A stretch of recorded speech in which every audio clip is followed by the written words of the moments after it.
first leg is live on RTE.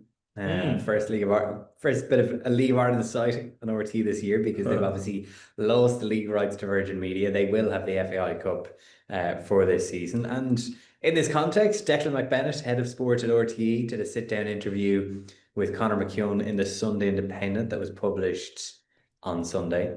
It followed, McBennett effectively wanted a right of reply after a fairly caustic column on the back of this Indo by Eamon Sweeney a couple of weeks ago. Kind of pretty wide-ranging interview. I would encourage listeners to go seek it out on the Indo website.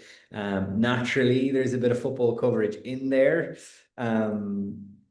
McBennett was accused, well, RTE, should I say, not McBennett personally, RTE generally, were accused of taking the League of Ireland for granted by including their League of Ireland coverage in a press release for sport on RTE in 2025 before they had actually signed off on a deal. McBennett denied that they had taken it for granted, did admit that that was a mistake, the press release, but as he told Conor McKeown, you're in journalism, mistakes happen. He then went on to say that the League of Ireland has been well served by RTE, that they increased their coverage of live games from 15 to 18 in his time, and we're offering to cover more. I realize we're probably relitigating this. We talked about some of this earlier on in the season, but ultimately it was the clubs themselves who decided to go with the Virgin Media deal. He did seem to hint that maybe he doesn't believe that that was the right decision, but he didn't fully say that in the interview, in fairness. And he said that RTE, it wasn't a money thing. It was just RTE were not in a position to show a League of Ireland game every Friday night because they had other rights, including the URC. That rugby competition, URC, they've actually now lost the rights to that. That's on TG Car from next season. And then just on the other couple of football bits, Shane, he did say it was a complete one-off. That there was no studio coverage for the Luxembourg friendly. If you remember, that was just done by Tony O'Donoghue, was on the ground in Luxembourg, and then Des Curran and I think it was Ronnie Whelan did commentary and effectively presented the game as well with no studio coverage. So I know you read this interview. I saw you were doing the Sunday paper review and Off the Ball as well. And what's your I haven't listened to the Sunday paper review, but you had some opinions. Yeah. Look, put it this way, I suppose, for League of Ireland supporters who maybe weren't all that warm on Declan McBennett, reading this interview is certainly not going to sway you back in the other direction. That's for sure. Yeah, look, I suppose there's a couple of different angles. There's, League of Ireland fans would certainly feel that McBennett has persuasion's far more in the GAA direction, and is a lot kinder to them in terms of the coverage. Now, there are GAA people who would also be having quite a go at him as well because of his role in the whole GAA Go thing. But, there was a paragraph there. I'm quickly scrolling on my phone here trying to find it again. But essentially, McBennett makes the point that when it comes to the GAA, and their coverage, that making the sums add up is not the most important thing in the world, that it's our game, it's in our DNA, I think is the phrase he uses, and says that it's not all about, what goes out must come in terms of commercial revenue.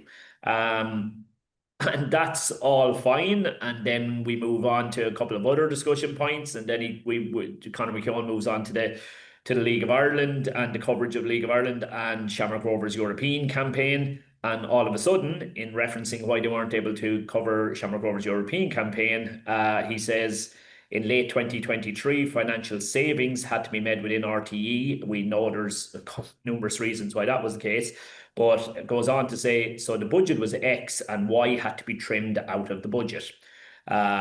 We had no idea how many games were going to be for League of Ireland clubs in Europe. So all of a sudden the sums do matter. So the sums do matter when it comes to covering one sport, but the sums don't matter when it comes to covering another sport, apparently.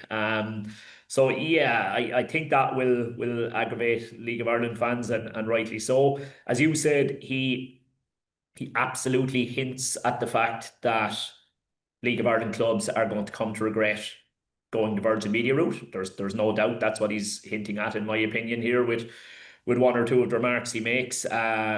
just looking for it here. Yeah, we are disappointed to lose the League of Ireland. The clubs ultimately decided to go with the 36. The wisdom of that decision, ... So he's allowing you to finish out the sentence for him rather than him finishing out the sentence. Like, this seems ridiculous to me. How any League of Ireland club would currently be regretting the decision to go with the Virgin coverage is beyond me. It's been fantastic. It's been absolutely brilliant, a roaring success. Well, what I would say is that RTE bring higher production values to things, and they, in fairness, they have a broader reach. They will attract a larger audience just purely because it's on RTE rather than Virgin Media. That, like, again, he's not said that, so I don't want to put words in his mouth, but like, I would assume that that's part of the reason why he may feel they may regret it. And while it is great that there's a live game on Virgin Media every Friday, I mean, there are times when the production value of their coverage has not been amazing. Like, there are some things missed, and especially at the start of the season, it's definitely improved as it's gone on. Start of the season, there were all kinds of kind of strange cutaways to crowds and stuff, when really we should be watching the action or watching replays of the action. But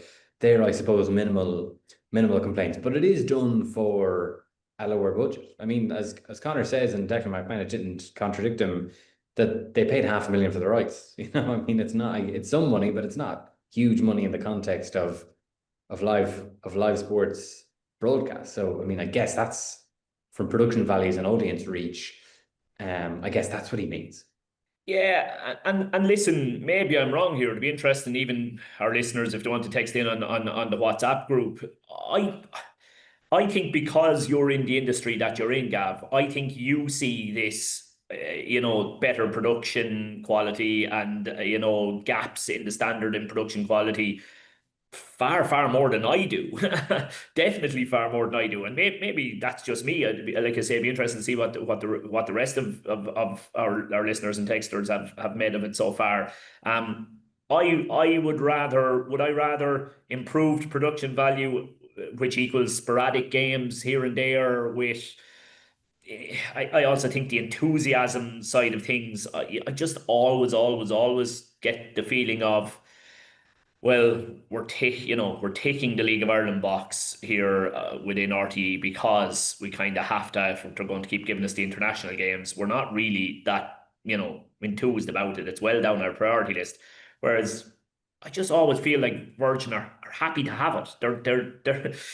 There's a one-upmanship there that they're enjoying, and they're really trying to run with it as best as they can, almost even if it is to shove it down RT's face, whatever the motivation is.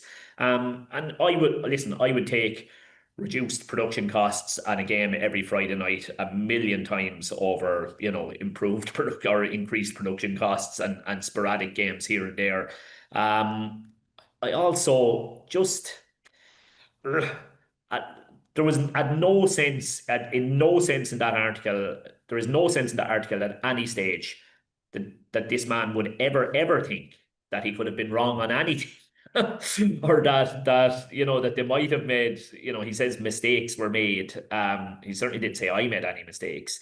I don't know. He's hard to warm to, Gav. He's hard to warm. But I'm sure, look, he also strikes me as the kind of fella who doesn't really care if you warm to him or not, which is his prerogative. Fair play to him. Well, I'm not sure about that. I mean, he's been eager to respond to criticism online. Maybe that's less on. He's responding less on his personal behalf than on RTE's.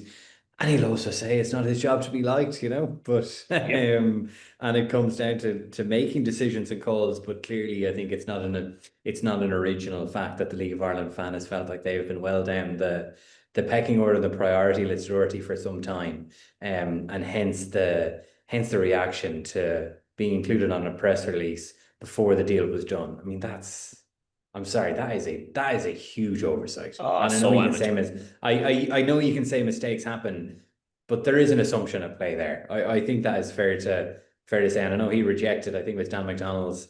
It was a quote from Dan McDonald's article that RTE were under the impression of having taken the League of Ireland for granted. I think it's a very fair comment by Dan. I have to say, 100%, and not fully rejected in that piece. The other kind of interesting angle to this as well, this interview, was when it came to the panel. So obviously John Giles kind of a big moment. John Giles now officially ended his punditry career. It was announced on Off the Ball last Thursday week that he's ending his weekly slot there, bringing to an end a punditry career that began at the 1986 World Cup, which led many people, myself included, to write wistful pieces remembering for the days of the old RT panel and what had been and what is certainly gone now.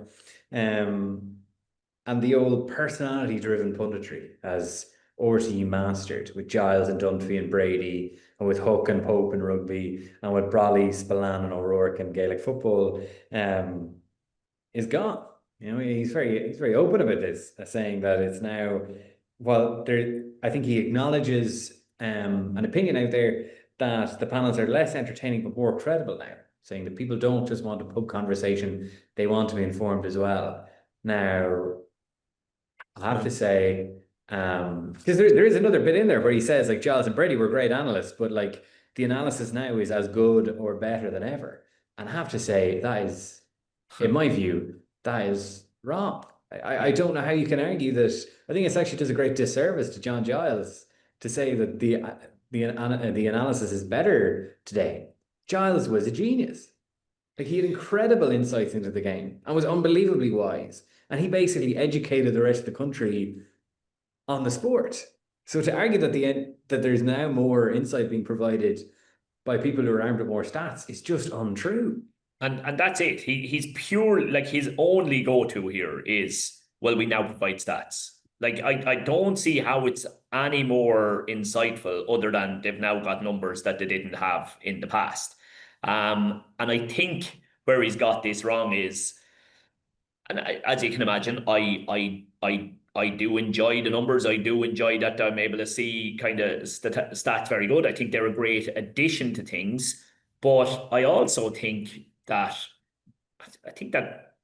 you know, that really tactical, analytical way of looking at the game is a minority of people. You know, like how many people are actually coaching, you know, on a regular basis and really care that much about, you know, how many scores they generated from turnovers and all of that kind of thing. Like I would say that's definitely the minority side of things. Like as a nation, Gav, we like to give out and disagree and debate. And the problem with numbers is you can't give out and disagree and with them because they're facts. They're there. They're not really there for you know, for those kind of conversation pieces. Whereas we can absolutely give out and disagree with a point made by Eamon Dunphy or Joe Brawley or somebody like that. And that was the attraction in it, was, you know, that you could get so vehemently, you know, one side or the other based on something that somebody said on your TV over the weekend. Numbers don't allow you to do that. You can't vehemently come down on one side or the other based on numbers. And that's what's, like, again, you know, I suppose the point I was making was that unfortunately things have flipped. Like it used to be, you looked at British coverage of sport and you were like, oh, it's so mundane, it's so samey, so safe. And then you looked at our coverage of sport and it was, Jesus, these lads could say anything kind of a job. And we're gone exactly the other way around now because we've now got that samey. Yes, we've got extra numbers and we've got people who understand the game and that, but you don't really hear people disagreeing with each other on our coverage very much anymore.